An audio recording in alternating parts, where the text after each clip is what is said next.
बहुत समय पहले भारत के एक छोटे से गांव में आरव नाम का एक युवा लड़का रहता था। उसका परिवार बहुत साधारण था। उसके पिता गांव के मंदिर में घंटा बजाते थे और मां खेतों में काम करती थी। आरव एक चंचल और जिज्ञासु बालक था। वह अक्सर अपने आप से प्रश्न करता, मैं कौन हूं? क्या सिर्फ नाम, काम और रिश्ते ही मेरी पहचान है?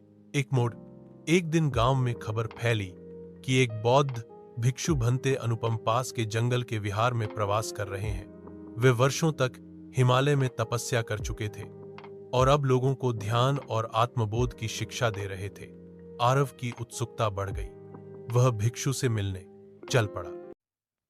आरव ने भिक्षु से पूछा, भंते, मैं जानना चाहता हूं कि मैं कौन हूं, मैं क्या बनूं?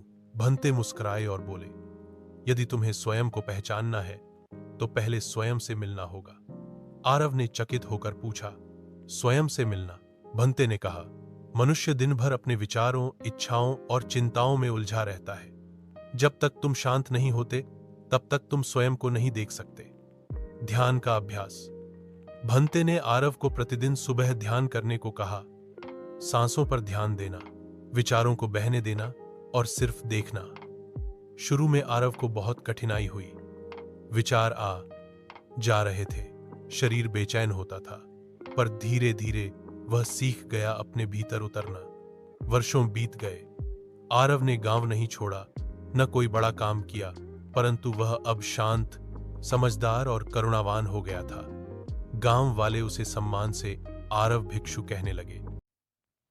एक दिन एक युवक आरव के पास आया और वही प्रश्न पूछा जो उसने कभी भंते से पूछा था, मैं कौन हूं? आरव मुस्कुराया और उत्तर दिया, तुम वही हो जो बिना विचारों, नाम, संबंधों और शरीर के भी अस्तित्व में है। स्वयं को पहचानने के लिए बाहर नहीं, भीतर देखो।